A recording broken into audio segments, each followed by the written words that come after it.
अपेक्षा है, मेरे साथी विकल्पा के लोग जानते हैं कि बहुत छोटी छोटी चीज़ें गणित से संबंधित पूछी जाती है जो एक बच्चा बहुत आसानी से हल कर सकता है। जहाँ तक मेरे अध्यापकों का प्रश्न है और मेरी विकल्पा की टीम का प्रश्न है, ये बहुत बेहतर कार्य कर रहे हैं। आप लोग देख रहे हैं, चाहे वो मिशन बुनियादी के रूप में हो और चाहे वो सुपर 100 के रूप में हो। जो बच्चा ऑनलाइन पढ़ रहा है मिशन बुनियाद में, और जो बच्चा वहाँ आप लोगों के जो कुरुक्षेत्र में बारना सेंटर है वहाँ पर जो बच्चे अध्ययन कर रहे हैं, अच्छा मुझे एक बार पहले ये बताइए कि आप लोगों में से बारना का जो सेंटर है किस किस ने देखा है? किसी अध्यापक ने, प्राचार्य ने, किसी बच्चे ने? किसी ने भी नहीं देखा है? किसी मेरे बीआरपी ने भी नहीं देखा होगा? कोई बात नहीं, मेरे अध्यापकों की या जो ABRCs, BRPs हैं, खंड शिक्षा अधिकारी हैं, उन सभी टीम को बहुत जल्द अगले महीने में वहाँ की विजिट कराई जाएगी ताकि वो अच्छी तरह से देख पाए कि वहाँ के बच्चे जो लगभग 650 बच्चा हमारा वहाँ पर पढ़ रहा है फिलहाल, वो बच्चे किस प्रकार से अध्ययन कर रहे हैं और जो बच्चा आपके स्कूल में अध्ययन कर रहा है, वहाँ अध्ययन कर रहा है, उसमें क्या अंतर है। ये हमारे अध्यापक एक पूरे के पूरे देश का, एक नए देश का निर्माण कर रहे हैं। और जो आप लोग जानते हो कि विकसित भारत की जो कल्पना हमारे माननीय प्रधानमंत्री महोदय ने की है, उसका एक अहम हिस्सा है कि हमारे सभी बच्चे जो उनका लेवल है उस लेवल से कुछ ना कुछ ज्यादा जानते हो। मैं एक बात शेयर करना चाहूंगा कि जब 1963 में भाखड़ा बांध बनकर के तैयार हुआ तो माननीय तत्कालीन प्रधानमंत्री जवाहरलाल नेहरू जी वहां पर गए और उन्होंने वहां के सभी अधिकारियों की मीटिंग लेकर के पूछा कि क्या जो ये लोग इसका निर्माण कर रहे हैं, इस बांध का, क्या वो जानते हैं कि क्या बना रहे हैं। उन्होंने कहा कि जी ये लेबर है, मेजन है, मिस्त्री हैं, सब लोग लगे हुए हैं। लेकिन उन्होंने कहा कि उन सबको बुलाओ। जवाहरलाल जी ने सभी को बुलाया और पूछा उनसे कि भाई आप लोगों को पता है कि क्या निर्मित कर रहे हो, आप क्या बना रहे हो। उन्होंने कहा कि जी दीवारें चीनी थी, हमने ये मसाला लगाया था, ये किया था।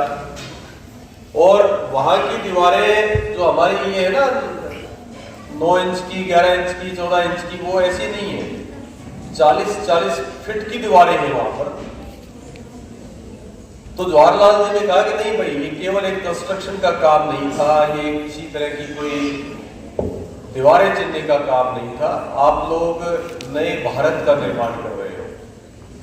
और उन्होंने उस डैम को एक संज्ञा भी दी कि पुनरुत्थानशील भारत का नव मंदिर, एक टेम्पल के रूप में उसको एक संज्ञा दी। और वही टेम्पल एक तरह से आपके विद्यालय भी, विद्यालय का नाम भी होता है ना, द टेम्पल ऑफ एजुकेशन। तो जो आपका मंदिर विद्यालय है, उसी प्रकार का एक मंदिर बुनियाद की क्लास है और उसी प्रकार का एक मंदिर आपके बारना में सुपर 100 की फॉर्म में चल रहा है। और आप लोगों ने अभी देखा कि वहां किस प्रकार के बच्चे, जिन बच्चों को शायद 4 साल पहले नीट की एब्रीविएशन नहीं पता होगा, उनको पता नहीं होगा कि IIT और दूसरे इंजीनियरिंग कॉलेजेस में क्या डिफरेंस है, उनको पता नहीं होगा कि all India institute of medical sciences, जहां पर किसी पेशेंट का नंबर आना बड़ा मुश्किल होता है जांच करवाने के लिए, वो बच्चे उन संस्थानों से डॉक्टरेट की डिग्री के लिए और इंजीनियर की डिग्री के लिए वहां उन बच्चों को प्रवेश मिला है।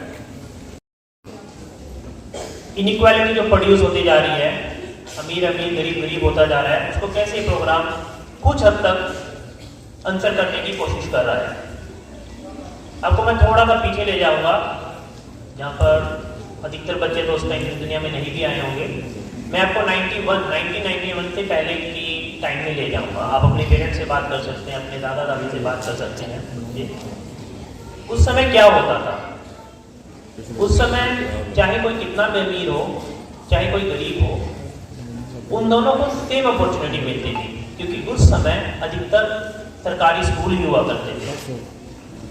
तो अगर किसी के माता पिता आर्थिक रूप से बहुत समर्थ हैं, बहुत अधिक समर्थ है उसकी अलग बात है, लेकिन सामान्य समर्थ भी हैं अगर, और किसी के माता पिता इतने अधिक समर्थ नहीं है, दोनों ही बच्चे सरकारी स्कूल में जाते थे, दोनों को सेम टीचर पढ़ाते थे, दोनों को सेम एनवायरनमेंट मिलता था।